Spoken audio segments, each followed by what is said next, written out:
This could be the World Championship of a major traditional sport. But it's not, because this is eSport, possibly the first major new sport to be invented in over a century. And whether you like it or not, competitive video gaming is sweeping the world.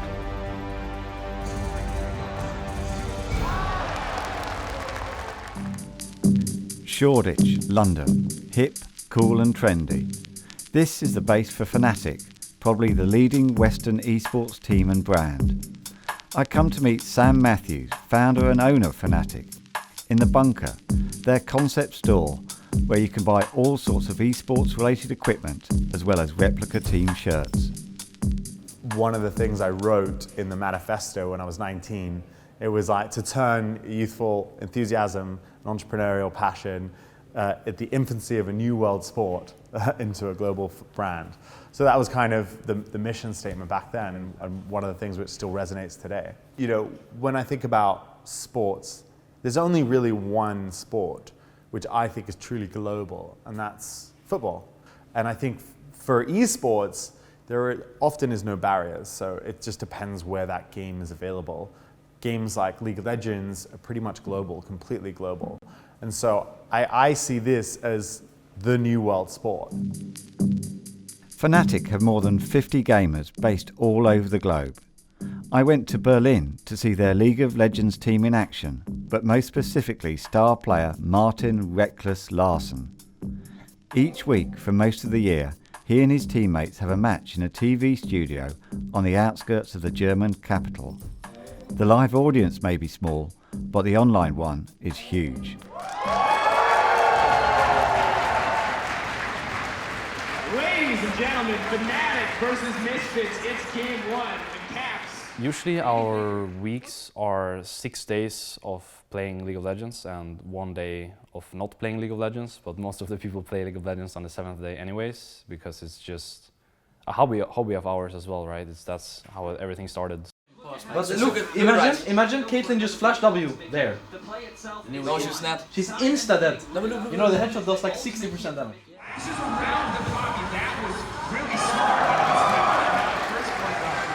smart. Whenever people ask at home, I don't necessarily say that I'm an athlete, but I would not consider myself anything less. I think in many ways I'm just as much as an athlete as many other sports. And even though it's not socially accepted yet, I think it's just a matter of time before people open their eyes and realize that this is going on without them even knowing it.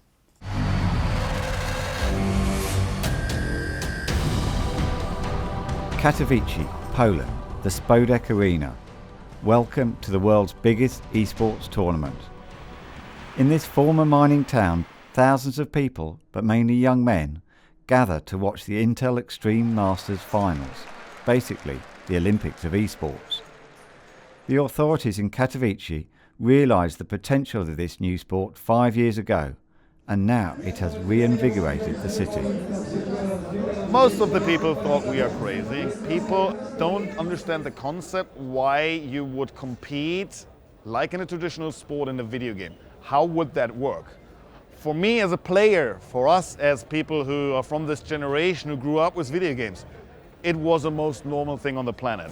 That's why we ended up in stadiums, because we always believed, you know, people have to be playing in front of a big crowd. They are playing for a slice of esports history, because that is what There was actually no blueprint for this. Katowice just became this unique place which you can compare to Woodstock, easily the largest esports event in the world.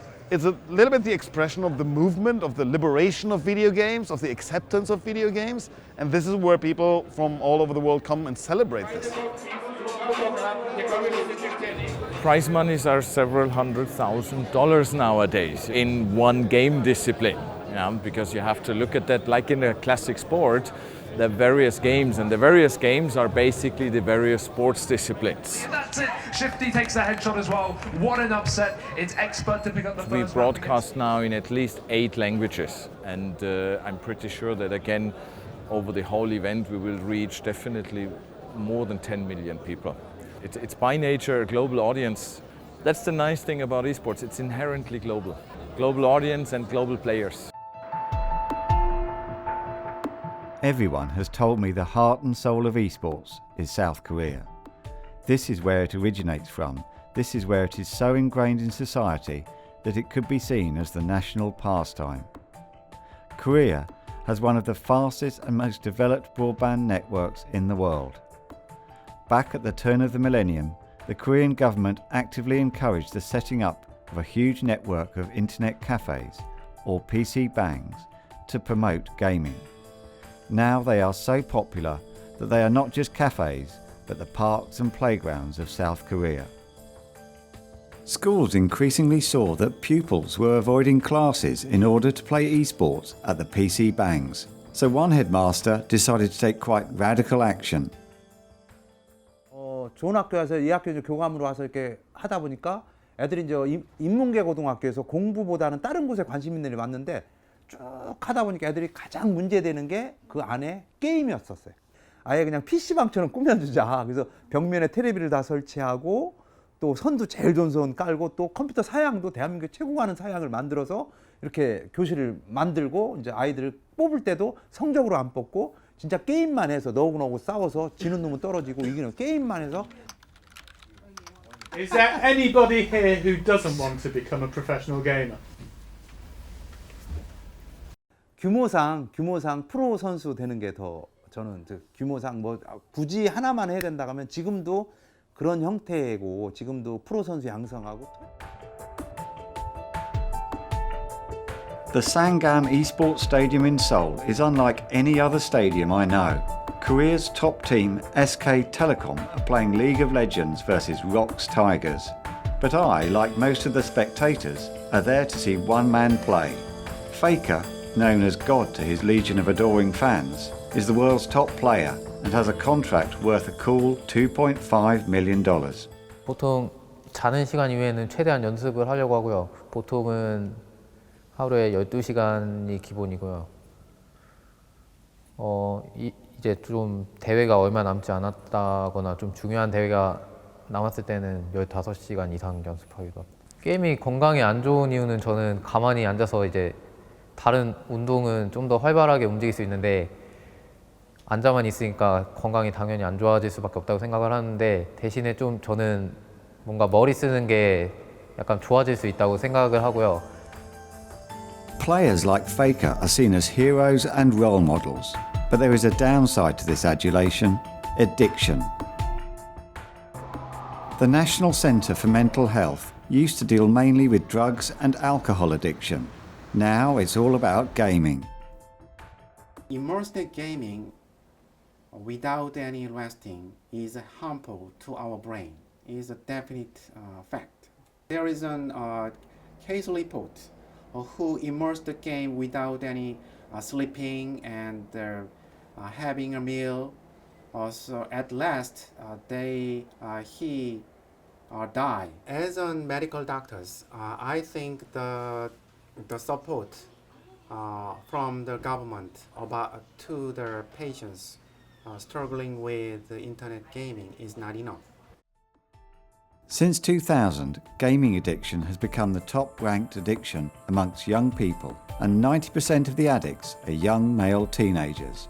That is why, in 2011, the South Korean government passed a law that forbid children under the age of 16 playing computer games from midnight to 6 a.m., the so-called Cinderella Law. 저는 이러한 그 신데렐라법이 시대착오적인 법이라고 생각을 하고 있고 줄기차게 이 법의 개정을 요구를 하고 있습니다. 왜냐하면은 근본적인 치유책이지 청소년들에게 아이들에게 게임을 부모들이 또 기성세대들이 강제적으로 못하게 이렇게 틀어막는 것은 실효성도 없고 부작용만 더 크기 때문입니다. But it's not only addiction that eSports is scared of. Cheating, corruption and drug taking are now part of the professional scene.